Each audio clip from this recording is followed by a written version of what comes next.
There was a hand that changed everything in the recent $800,000 buy-in, high-stakes duel heads-up match between Phil Hellmuth. We called a race with Queen 10, honey. And Scott Seiver. There's no chance that's aces. That would impossible. No chance. I will show you why. There is actually a chance that Phil Hellmuth has magical poker powers. Well, if he starts to tell a story, I assume he'd come with a bit of a smaller sizing here, Nick.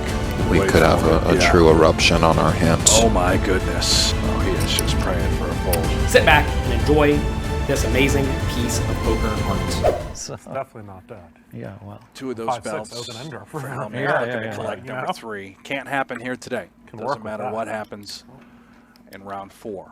We are guaranteed to head to round number 5. 21 more. Assuming one of the players will rematch and or will bring in a new opponent against Hellmuth or Seiver.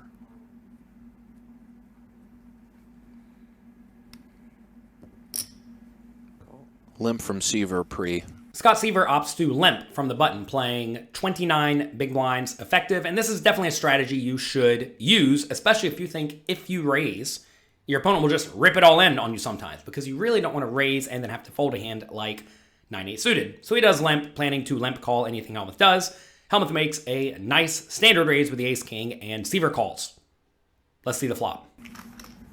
Just north of 4x from Hellmuth. Call from Seiver. Ace-king for Hellmuth. 9-8 suited. Check. For Seiver. Hellmuth starts things off with a somewhat customary check. Seiver with the back door and the middle-y cards. Let's see. If he starts to tell a story, I would assume he'd come with a bit of a smaller sizing here, Nick. Yeah, nice call, Brent. Up on the turn. Exactly what he does. 18,000. He's going to put Phil's hand sort of in the blender. No pair. Check. Not giving up. The flop comes queen 5-2, and Nick Schulman says a customary check. And I think some of you may be surprised with that, thinking that you should just continuation bet every single time you raise before the flop. But that is definitely not true, especially from out of position. You need to mix in a decent number of checks. And some of the hands that make a whole lot of sense to check are hands that can very confidently check and call. And that's going to be a lot of hands like ace high with an additional overcard. I like a small bet from Seiver on this flop with a lot of backdoor draws with a hand that has no showdown value, because if Hellmuth is just planning to check fold, great, you win the pot. If you check raises, you can just easily fold a 9 high junky backdoor draw. And if he does call, which I do think will happen a lot of the time, there are going to be various turn cards that allow you to very confidently continue bluffing whenever you turn any sort of backdoor draw. So I like his bet a lot, and Hellmuth has a pretty standard check and call. Let's see what happens on the turn.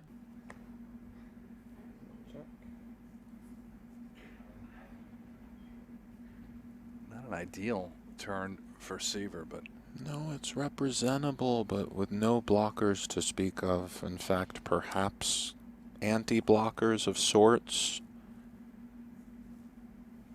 Perhaps we check and bluff some rivers. 94K in the middle. After betting the flop with a lot of backdoor draws, Seiver turns nothing. Not a good card for his hand at all, and he opts to check behind, which I think is perfectly fine and standard. Some people get it in their heads that if you bet the flop with a bluff, you need to keep bluffing it on the turn. But if you do that, you're going to end up with way too many bluffs in your range. So it turns out the right play in this scenario is to keep bluffing the turn whenever you turn some sort of gut shot or backdoor flush draw or open-ended straight draw. And when you turn nothing, you usually just check those hands behind with the intention of folding if Hellmuth bets the river. Or if Hellmuth checks the river, maybe you go for a bluff if you fail to improve. If you bet all of your backdoor draws on the flop, also on the turn, though, you will have way too much junk in your range, and you will be easily exploitable by an opponent who just doesn't fold all that often. So I like this check behind by Scott. Let's see what happens on the river. Check. When the 8 does come home, we could have a true eruption on our hands, even though it's just a hand of poker, of course.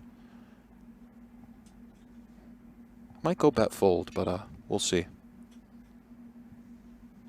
See what Seiver comes with. Limp 4x, call, check, third potish, call, check, check, turn. 30,000. Oh, he comes with the tickle. Yeah. Brent, I know you love a good tickle, pal. Scott decided to go for thin value and is put the poker brat in a tricky spot. What would you do facing this small bet on the river? Do you fold and concede the pot? Do you call and hope he's somehow bluffing? Or do you raise? And if you raise, how much do you raise to? Let me know in the comment section down below. This sense for sure. 110. Wow. Oh, he does do it, Brent. Oh my goodness. This is definitely a rough spot on the river for Scott facing the check raise, because normally when your opponent check raises the river, they're going to have something like a straight. But if you think about Hellmuth's range, would he really have the somewhat random 7-6 on the river to raise over limp preflop, check call the flop with 7 high, check check turn, and then look to check raise river? I don't think so. So in this scenario, I think the blockers to the straight to call with don't actually matter all that much. And I think instead you want to block random 2 pairs. The thing is though, is there actually aren't a whole lot of 2 pairs either that makes sense. For example, would Hellmuth raise over the limp with Queen 8? Probably not. What about 8-2? Maybe, but probably not. So what are we mostly looking at in this scenario? I think it's going to be aces, kings, ace, queen. You may say, would my opponent actually raise over a limp with those hands and then not continuation bet the flop? I think Hellmuth may actually do that. So in this scenario, I think the best blockers you want to have in your hand are going to be hands containing an ace or perhaps a king. But if you think about Seiver's range, he's not going to have a whole lot of those, although maybe he does bet the flop with a hand like King 8. Check, check, turn, go for value on the river. I think that would be a hand that he pretty much has to call with. He probably doesn't bet the flop with Ace 8, although he might. So this is a weird scenario where Seiver has to figure out if Hellmuth has it. And if you've watched any videos of mine here on YouTube where you get check raised on the river, the opponent has the goods way more often than not. So I think the default play in this scenario is to find a pretty reasonable fold. But we're not playing against a regular player. We are playing against the great Phil Hellmuth. Let's see if Seiver can find the call.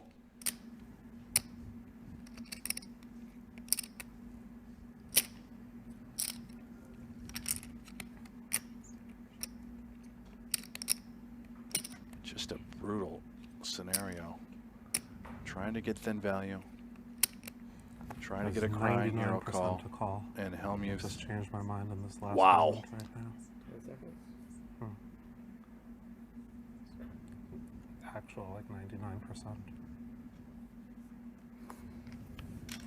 Did he throw it in That's the really muck? weird. He did. I'll tell you what, Brent. That's incredible by Hellmuth. Hellmuth's track record, I was dead certain I was calling. bluffing, Dead certain. strikes me as sensational. Seiver cannot find the call, and I certainly do not fault him for not finding the call at all in the scenario because, well, like I said, when most people check raise river, they are very tilted towards the nuts. But Hellmuth shows us once again why he is not a normal player, and he wins a pot that most people would have either folded away because they would have just folded to the river bet, or maybe they find a check call. I don't think many people find a check raise in this spot at all. If you check raise this hand, you're probably drastically over bluffing. But if your opponent's going to go around folding a pair, especially if they fold a pair most of the time, you're going to print money in this scenario because most of the opponent's betting range when they bet small in the river will be a whole lot of hands like middle of pair, and if you can check raise them off of most of those, you're going to crush them.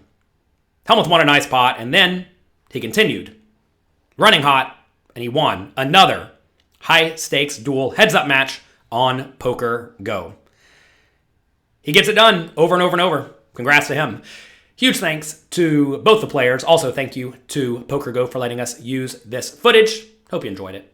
Good luck in your games. Have fun. If you like this, click the like and subscribe button down below. Also, click the notification bell because we have a lot more fun content coming out for you. Good luck in your games, and I'll talk to you next time.